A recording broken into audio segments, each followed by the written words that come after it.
Mummy AC on कर दो, बहुत गर्मी हो रही है और मुझे बहुत जोरों की नींद भी आ रही है। ओए, अभी तो तू एसी खोलने के लिए बोल रही है, कल को जब दादी के पास गांव जाएंगे तो वहाँ कोई एसी नहीं मिलने वाला। मम्मी क्या मयंक सच कह रहा है? दादी माँ के घर पर एसी नहीं चलेगा? ये सब बातें वहाँ जाकर पता चलेंगी। अब चुपचाप सो जाओ, कल सुबह हमें जल्दी निकलना है। प्रिया बेटा, गांव में इतनी फ्रेश एयर होती है कि तुम्हें एसी की जरूरत ही नहीं पड़ेगी। तुम दोनों वहां जाकर देखना कितना एंजॉय करोगे। वो तो पहुंचकर देखते हैं। ये अटैची बंद करो। पूरे 3 महीने कैसे रुकेंगे, वो भी मई जून की गर्मी। और माँ जी को भी ननद जी की सगाई का फंक्शन गर्मियों में ही रखना था। सुहाना, मधु के ससुराल वाले शादी सर्दियों में मांग रहे हैं, इसलिए माँ ने सगाई का फंक्शन रखा है ताकि बात पक्की हो जाए। चलो ये लो, अटैची पैक हो गई है, टाइम से सो जाओ, सुबह फिर मुझे कार ड्राइव करनी है। Good night. विंटर्स में रख लेती। मनोज का परिवार गांव में रहता था। सुहाना और बच्चे पहली बार गांव जा रहे थे। सुहाना की शादी के बाद उसकी सास और ननद ही शहर में रहने आए थे, पर सुहाना का कभी गांव जाना ही नहीं हुआ। मनोज की शादी शहर में ही हुई थी। पहली बार सुहाना बच्चों के साथ गांव जा रही थी, इसीलिए वो परेशान थी कि गर्मियों में न जाने गांव में क्या हालत होगी। बच्चों को एयर कंडीशनर की आदत है, पता नहीं वहां क्या हाल होगा। यही घबराहट सुहाना और बच्चों के मन में थी। अगले दिन मनोज सुहाना और बच्चों के साथ गांव पहुंचता है। सुहाना बहू, क्या बात है, जब पिछली बार पहले शहर में तुम्हें देखा था तो तुम्हारी सेहत बहुत अच्छी थी। बच्चे भी बड़े कमजोर हो गए हैं। क्या बात है, कुछ खाते पीते नहीं हो क्या? माँ, अब ये लोग गाँव आ गए हैं, अब इन्हें अपने हिसाब से खिला पिलाकर तगड़ा करो। हाँ बेटा, तुम चिंता मत करो। अब ये बच्चे मोटे ताजी सेहत वाले होकर ही शहर जाएंगे। ये लो बच्चों, ठंडी ठंडी मीठी लस्सी पियो। दादी, लस्सी वो क्या होता है? बिटिया, लस्सी जो दही से बनती है, पीकर देखो फिर पता चलेगा। दादी, मुझे भी लस्सी पीनी है। हाँ हाँ बेटा। मधु, ओ मधु, लस्सी के गिलास और ले आ बिटिया। माँ जी और रहने दीजिए, ये बच्चे तो ऐसे ही कह रहे हैं, मैं इन्हें इसी में से थोड़ा थोड़ा दे दूंगी, ये दोनों पी नहीं पाएंगे। नहीं मम्मी, मैं पी लूंगा, मुझे पूरी पीनी है। हाँ हाँ, मेरा बेटा पूरा पी लेगा। और लस्सी तो बहुत फायदा करती है। गर्मियों में ठंडा पेय पदार्थ है, इसको पीने से शरीर ठंडा रहता है। मैं रेस लगाऊंगी, देखती हूँ तुम दोनों में से कौन जल्दी लस्सी पीता है। सुहाना देखती है प्रिया और मयंक गटगट लस्सी पीकर गिलास खाली कर देते हैं। उन्होंने बहुत शौक से लस्सी पी थी। कई बार सुहाना शहर में बच्चों को दूध या दही देती थी तो नहीं लेते थे, जबरदस्ती देना पड़ता था। पर आज तो दोनों बच्चे लस्सी को एकदम से पी गए। दादी, मैं फर्स्ट हूँ। दादी, मैं फर्स्ट हूँ। हाँ हाँ, दोनों फर्स्ट आए हो। अब तुम दोनों को इनाम मिलेगा। ये देखो, बाग के पके हुए मीठे मीठे रसीले आम। तुम दोनों बच्चों को आम पसंद है ना? वाह, मैंगो। मैंगो तो मुझे बहुत पसंद है। बस, तो फिर अब हम इन आमों को बाल्टी में ठंडे पानी में भिगो देंगे ताकि इनकी गर्मी निकल जाए और ये ठंडे हो जाए। फिर मैं इन आमों को रात में तुम्हें खाने के लिए दूंगी। सच माँ, बच्चे गांव आकर कितना कुछ सीख जाएंगे। बस आज पहला दिन है ना, तो ये सोच रहे हैं कि बच्चे कुछ नहीं कहेंगे। 1-2 दिन बाद देखना कितना शोर मचाएंगे। अब आज रात को जब इनको एसी नहीं मिलेगा ना, तब पता चलेगा शहर की गर्मी और गांव की गर्मी में कितना फर्क है। गर्मी के मारे जब पसीने छूटेंगे, मच्छर काटेंगे, तब कहेंगे वापस शहर चलो। क्या हुआ भाभी, आप क्या सोचने लगे? ये लो आपकी लस्सी, और शाम के खाने के लिए मैंने दाल चावल, अरबी की सूखी सब्जी और मटर पनीर बनाया है। वो माँ कह रही थी कि बच्चे दाल चावल पता नहीं खाए या ना खाए, इसलिए मटर पनीर शौक से खा लेंगे। हाँ हाँ ठीक है, वैसे मैं आऊँ क्या तुम्हारी हेल्प के लिए? नहीं नहीं भाभी, वो तो सब लोग मिलकर कर रहे हैं, आप आराम करो। कितने दिनों बाद तो हमसे मिलना हुआ है। मैं थोड़ी देर में खाली होकर आपसे बात करती हूँ, आप माँ के साथ बैठकर बातें करो।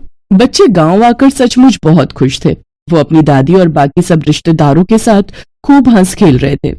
रात के समय प्रिया बोली, दादी गर्मी लग रही है, एसी ऑन करना है। अरे बच्चों, तुम दोनों मेरे साथ छत पर चलो, सबके बिस्तर छत पर ही बिछाए हैं। माँ, कितने दिनों बाद आज हम सब मिलकर छत पर सोएंगे। सचमुच बहुत ही बढ़िया नींद आएगी। अब तो मेरी आंख सुबह ही खुलेगी। मधु, मुझे तो एक मोटी चादर दे देना, रात को ठंड हो जाती है। ठीक है भैया। मनोज, कितनी बार तुम्हें कहा था कि गांव आने से पहले एक एसी गांव में भिजवा दो ताकि यहाँ फिटिंग हो जाती तो हम कमरे में आराम से सो सकते थे। सुहाना, हम लोग शहर में रहते हैं और मधु कुछ टाइम बाद अपने घर चली जाएगी। माँ को एयर कंडीशनर की आदत नहीं है। मैंने माँ को कहा था, पर उन्होंने कहा था कि वो कभी यहाँ रहती है कभी हमारे पास शहर में तो एयर कंडीशनर लगाने का फायदा ही क्या। यहाँ पर तो सब लोग छत पर ही सोते, बहुत बढ़िया नींद आती है। यहाँ कोई नहीं चलाता एसी, सबको खुली हवा में सोने की आदत है। और देखो बच्चे भी माँ के साथ कितने आराम से छत पर सोने चले गए हैं। सुहाना देखती है कि बच्चे छत पर अपनी दादी के साथ लेटे हुए कहानी सुन रहे थे और कहानी सुनते सुनते सो गए। सुहाना हैरान रह जाती है। कुछ दिनों बाद मधु की सगाई का फंक्शन बहुत अच्छे से हो जाता है। बच्चे जब तक गांव में रहे उन्होंने एक बार भी किसी बात को लेकर जिद नहीं की। गांव की गर्मी का असर बच्चों पर बिल्कुल भी नहीं हुआ। सुहाना समझ जाती है कि उसकी सोच गलत थी। बच्चों ने गांव की गर्मी को खूब एंजॉय किया। जिस तरह शहर में गर्मी से बचने के मशीनरी साधन उपलब्ध हैं, उसी तरह गांव में गर्मी से बचने के प्राकृतिक साधन उपलब्ध हैं। वो खुश थी कि बच्चों को हर स्थिति में रहने की आदत हो गई, भले ही वो गांव में रहे या फिर शहर में। वो अपने आप को स्थिति के अनुसार बदल लेंगे।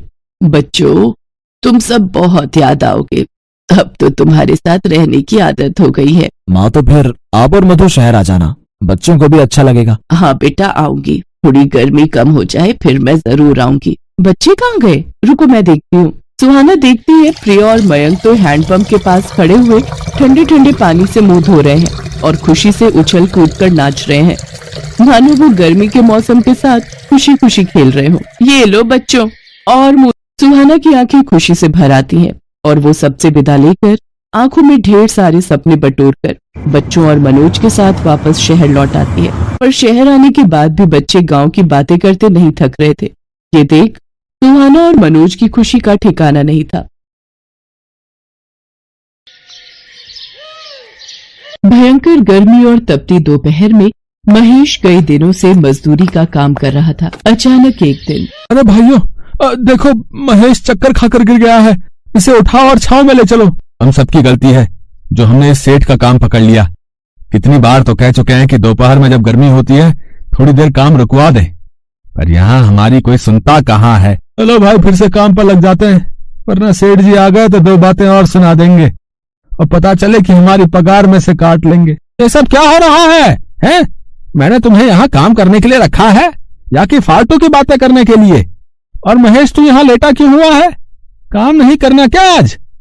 या फिर आज के तेरे 100 रुपए काट लूं? सेठ जी महेश को काम करते हुए चक्कर आ गए थे, इसलिए हमने उसे छांव में लिटा दिया। तुम मजदूरों के सहारे अगर मैं ऐसे काम करने लगा फिर तो मुझे 2 साल एक घर बनाने में लग जाएंगे। महेश, अगर दोबारा ये गर्मी से बेहोश होने का नाटक किया तो मैं तुझे नौकरी से निकाल दूंगा। हाँ। महेश और बाकी मजदूर चुपचाप फिर से काम पर लग गए।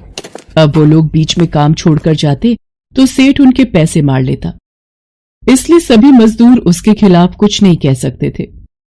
महेश काम करके शाम को सेठ से कुछ उधार पैसे लेने जाता है। अरे अंधे, तो पिछले 10 मिनट से पंखा बंद करके झाड़ू लगा रहा है, हैं? हो गई झाड़ू? अब जल्दी से पंखा चला और सामने कूलर का बटन भी खोलता जा और मेरे लिए बढ़िया सी ठंडाई बर्फ डालकर बना ला। चल जा। जी मालिक, अभी बना कर लाता हूँ। कामचोर कहीं के, फिजूल की तनख्वाह खाने की आदत पड़ गई है? अरे काम नहीं करते बताओ। हाँ महेश, क्या काम है?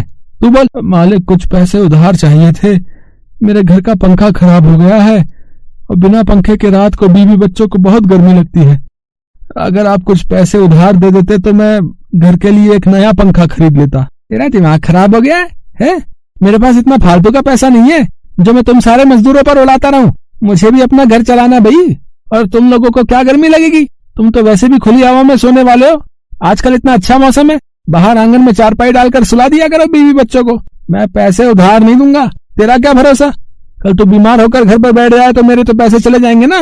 और हाँ, बहुत दिनों से देख रहा हूँ तू काम बहुत धीरे कर रहा है, कल सुबह जल्दी आ जाना। महेश उदास होकर घर आ जाता है। क्या हुआ जमुना, ये पिंकी लेटी क्यों हुई है?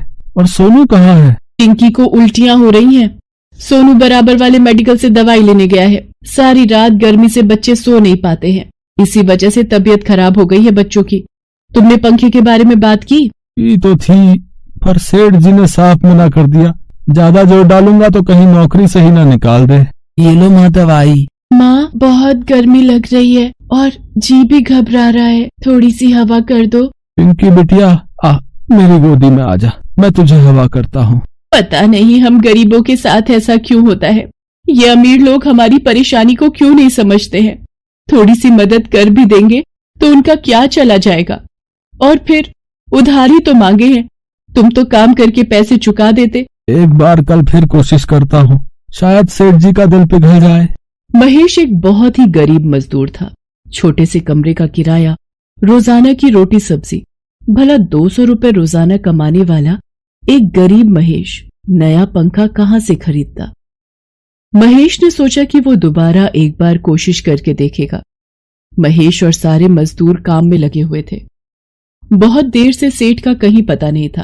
क्या बात है महेश, आज तो सेठ जी कहीं नजर नहीं आ रहे, तभी माहौल में शांति है। सही कह रहा भैया, नहीं तो अब तक 10 बार आकर हमें टोक चुके होते। हो सकता है गोदाम में बैठे होंगे और पंखे और कूलर की ठंडी हवा खा रहे होंगे। क्या करूं, क्या सेठ जी से दोबारा पंखे के लिए पैसे मांगू? एक बार बात करके देखता हूँ। अब तो शाम होने वाली है, सेठ जी यहाँ तो आए नहीं है, मैं खुद ही गोदाम पर चला जाता हूँ। महेश गोदाम पर पहुंचता है तो उसे वहां पर सेठ जी दिखाई नहीं देते।